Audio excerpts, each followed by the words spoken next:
नर्मदा नदीवर बनवण्यात आलेल्या सरदार सरोवर धरणामुळे महाराष्ट्राची 33, मध्य प्रदेशची 193 व गुजरातची 19 अशी 245 गावं बुडताखाली आली.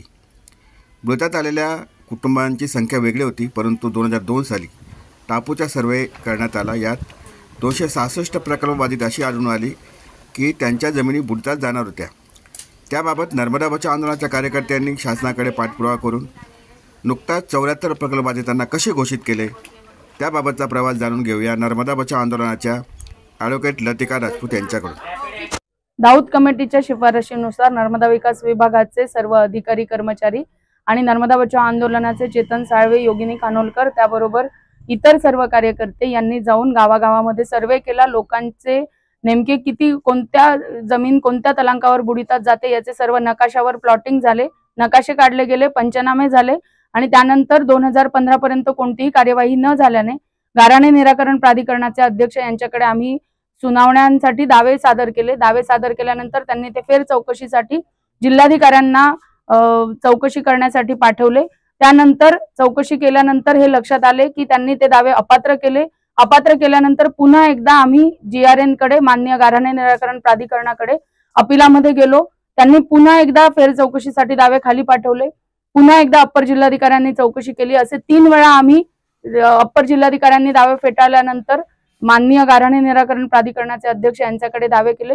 शेवटी माननीय संगीतराव पाटील साहेब जे जज होते त्यांनी गाऱ्हाणे निराकरण प्राधिकरणाचे अध्यक्ष म्हणून काम पाहिले असता त्यांनी 8/10/2020 ला ऑर्डर पास केली, ज्याच्यामध्ये 12 वर्षांचा विलंब होऊनही कोणतीही प्रक्रिया पुढे न गेल्याचं त्यांनी त्यांच्या आदेशामध्ये म्हटलं. आणि माननीय अप्पर जिल्हाधिकारी सरदार सरोवर प्रकल्प नंदुरबार यांनी तत्काळ याची दखल घेऊन ताबडतोब या सर्व लोकांच्या संदर्भातील फेर चौकशी करून त्यांच्या दाव्यांवर योग्य तो निकाल द्यावा असे आदेश केले.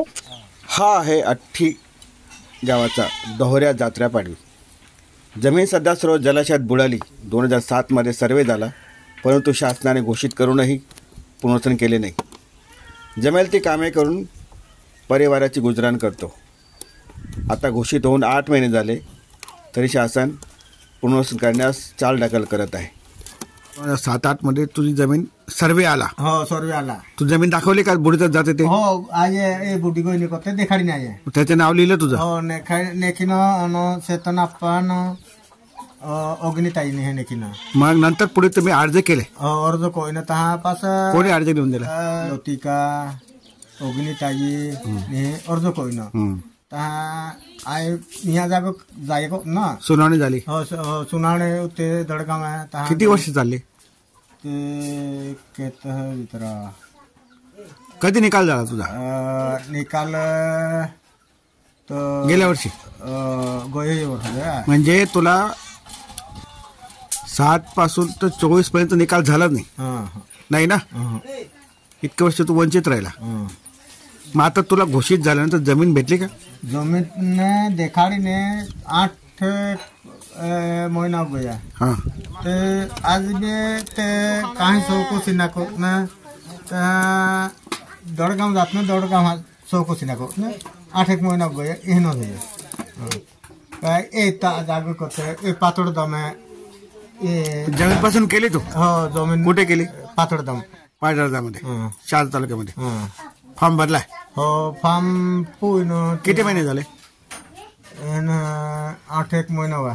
8 महिने झाले. 8/10/2020 च्या माननीय गाऱ्हाणे निराकरण प्राधिकरणाच्या अध्यक्षांच्या आदेशानंतरही माननीय अप्पर जिल्हाधिकारी यांनी फेर चौकशी आणि सुनावणी घेऊन सर्व प्रकल्प बाधितांना अपात्रच घोषित केले. त्यानंतर पुन्हा एकदा माननीय अध्यक्ष गाऱ्हाणे निराकरण प्राधिकरण म्हणजेच जस्टिस संगीतराव पाटील यांच्याकडे आम्ही सर्व दावे दाखल केल्यानंतर त्यांनी पहिल्या 34 प्रकल्प बाधितांना भूमिहीन या कॅटेगरीमध्ये घोषित केले आणि त्यांना लवकरात लवकर म्हणजे जवळपास 6 महिन्याच्या आत त्यांचे सर्व पुनर्वसनाचे लाभ त्यांना मिळण्याचा आदेश केला. त्यानंतर 20/3/2025 ला पुन्हा एकदा 40 प्रकल्प बाधितांच्या बाबतीमध्ये भूमिहीन घोषित केल्याचा आदेश झाला आणि त्यांनाही 6 महिन्याच्या आत जमीन मिळण्याचे आदेश केले. डायरेक्ट टापू घोषित आहे. जमीन पसंत करले? कर्ज होऊन गेले का? नाही, बाकी. किती महिने झाले पसंत केले? 5-6 महिने झाले. नाव तुमचं? सरदार अंजाव साहेब. तुम्ही काय घोषित आहे? टापू घोषित. भूमी जमीन मिळाली? नाही. पसंत केली? हो. खरेदी होणं बाकी आहे. हो खरेदी मध्ये काय नाव? पोहलेर मागून गाव? चिसकेळी काय घोषित आहे? टाकू जमीन पसंत करली, हो खरेदी झाली, ना किती महिने झाले? 8 महिना नाव तुमचं? दिली व्यवसाय टापू घोषित आहे, हो जमीन पसंत केली, हो किती महिने झाले? 8 खरेदी झाली, नाही अजून जमीन खरेदी नाही झाली. नाही परंतु अद्याप पावे तो पहिल्या 34 लोकांनाही 6 महिन्याच्या आत जमीन मिळालेली नाही आणि त्या बाबतीतच आम्ही पुन्हा एकदा उद्या GRA साहेबांकडे अपील दाखल करत आहोत. सर्व प्रकल्पग्रस्तांची मागणी आहे की पुनर्वसन तात्काळ व्हायला पाहिजे व गावठाणही सर्व नागरी सुविधांसह वेगळं पाहिजे. आम्हा ओळख पलट जो आहे ना तर मग ते कुठे कोणत्या गावठाण जवळ पाहिजे तुम्हाला? का पाटड हे सामनं जेवढं जो आहे ना जागो सामनं देखाडतात सामनं जे पलट पाडतात